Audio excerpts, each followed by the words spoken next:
அனைவருக்கும் வணக்கம். நம்ம சென்னை 48வது புத்தக கண்காட்சியில் ஸ்டோரிஸ் அரங்கில் இருக்கோம். வணக்கம் தோழர். வணக்கம் தோழர். வணக்கம். அதாவது பெயரே பெண் எழுத்து அப்படின்ற ஒரு குறியீடு தான் இருக்குது, வெளிப்படையாகவே தெரியுது. இதில் பெண் எழுத்தாளர்கள் மட்டும்தான் அங்கீகரிக்கப்பீங்களா, இல்லை ஆண் எழுத்தாளர்களும் இங்கே அங்கீகரித்து அதை எழுதுறதுக்கு வாய்ப்பு கொடுக்குறீங்களா? நான் ஒரு வாசகர் தான். என் பேர் பச்சைக்கிளி. நான் தொடர்ச்சியாக நிறைய புத்தகங்கள் வாசிப்பேன். ஹெர்ஸ்டோரிஸ் புத்தகங்கள் எனக்கு ரொம்ப பிடிக்கும். நானும் புத்தகம் வாங்குறதுக்காக தான் வந்திருக்கேன் இங்கே. நீங்கள் கேட்ட கேள்வி பெண் எழுத்தாளர்கள் மட்டும்தான் பிரசுரிப்பாங்களா அப்படின்னா கிடையாது.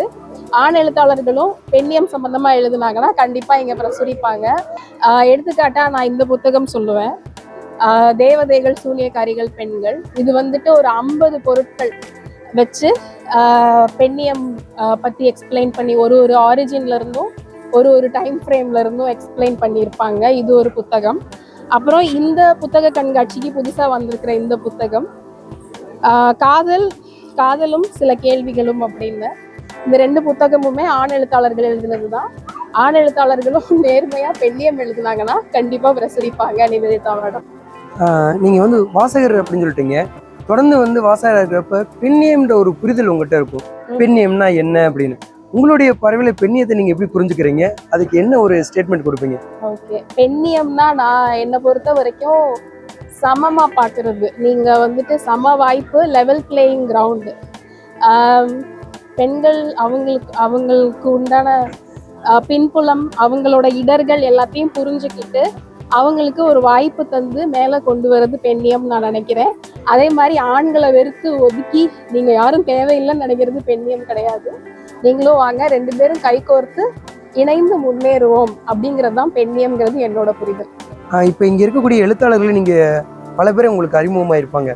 அப்படி ஒரு பிரபலமான எழுத்தாளர்களை நீங்க உள்ள கொண்டு இருக்கீங்க, இல்லை புதிய எழுத்தாளர்களை அறிமுகப்படுத்திருக்கீங்களா? நீங்க புது எழுத்தாளர்களும் நிறைய பேர் எழுதுறாங்க. நீங்க முதல்லன்னு பாத்தீங்கன்னா பயண கட்டுரைகள், வரலாறு சம்பந்தமா நிவேதிதா தோழர் எழுதின புத்தகங்கள் பப்ளிஷ் ஆயிட்டு இருந்துச்சு.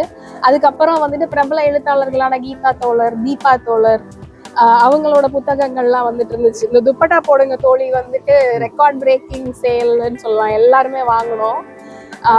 அதுக்கப்புறம் பெட்ரோமாக்ஸ் லைட்டே தான் வேணுமான அடுத்த புத்தகம் வந்தது. இந்த புத்தக கண்காட்சிக்கு நோ ஆனி ப்ளீஸ் அப்படின்னு எழுதியிருக்காங்க கீதா தோழர்.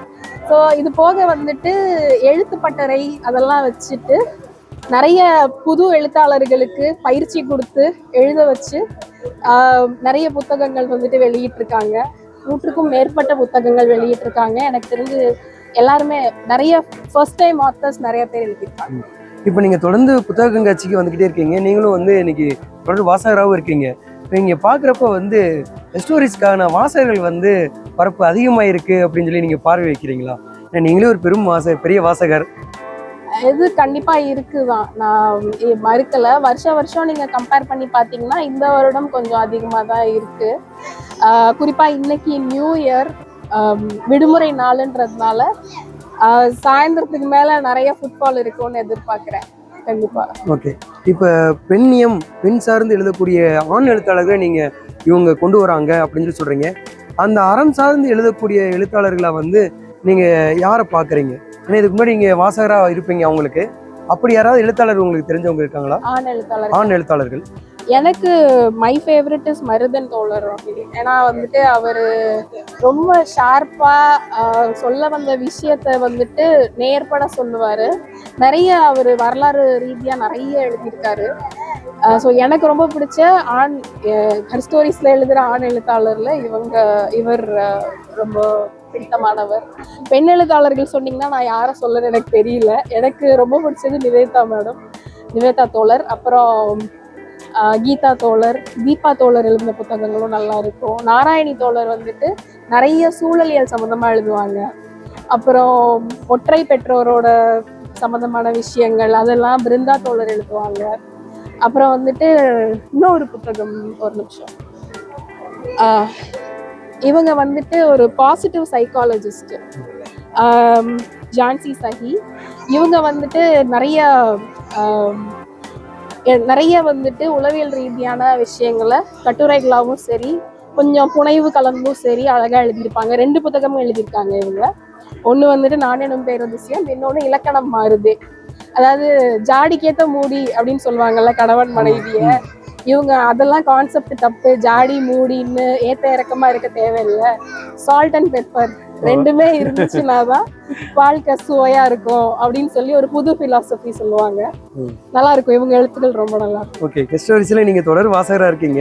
மற்ற புதிய வாசகருக்கு நீங்க இந்த புத்தகம் தான் வாசிக்கணும் அப்படின்னு சொல்லிட்டு ஒரு 3 புத்தகம் சொல்லுங்களேன். 3 புத்தகம் சொல்ல நீங்க ஆக்சுவலி அது கொஞ்சம் கஷ்டம் தான், ஒருத்தரோட டேஸ்ட்டை பொறுத்து. பெண்ணியம் சம்பந்தமா நம்ம வாசிக்கணும் அப்படின்னு சொன்னா நான் முதல் புத்தகம் துப்பட்டா போடுங்க தோழி தான் for sure for everybody.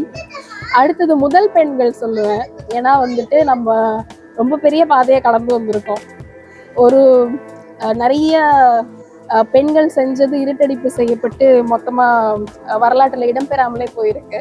So அது இல்லாம முதல்ல யார் என்ன பண்ணா, முதல் விஷயங்கள் இந்தியாவில் பெண்கள் பண்ணது, அரசியல்லையும் சரி மற்ற துறைகள்லையும் சரி, அதை பற்றினது முதல் பெண்கள் புத்தகம். இனிஷியலாக வாசிக்க ஆரம்பிக்கிறவங்களுக்கு அப்படின்னு நீங்கள் கேட்டிங்கன்னா நான் முதல் புத்தகம் ஃபார் ஷியோர் துப்பட்டா போடுங்க தோழி தான் நான் சொல்லுவேன்.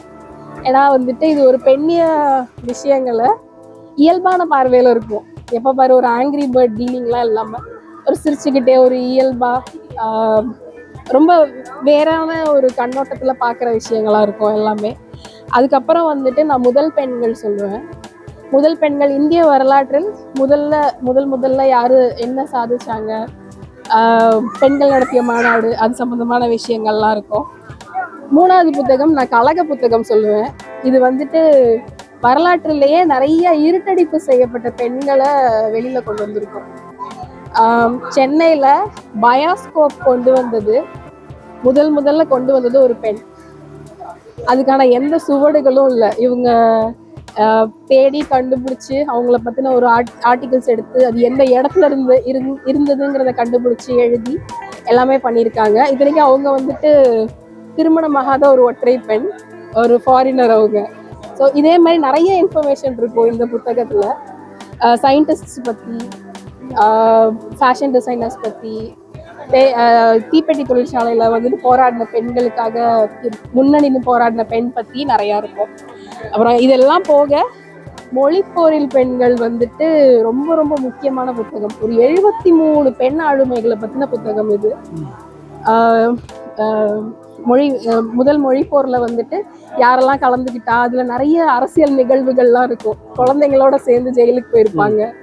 அதே மாதிரி அந்த நேரத்தில் சட்டமன்றத்தில் நடந்த விவாதங்கள், நிறைய குறிப்புகள் நிறையா இருக்கும். ஸோ இந்த புத்தகமும் ரொம்ப முக்கியமான புத்தகம். அதாவது ஒரு வாசகராக இருந்து தொடர்ந்து வந்து ஹிஸ்டோரிக்ஸ்களுடைய பற்றியான செய்திகளாக இருக்கட்டும், வாசகர் பற்றியான செய்திகளாக இருக்கட்டும், தொடர் புத்தகங்கள்லாம் நீங்கள் அறிமுகப்படுத்துனீங்க.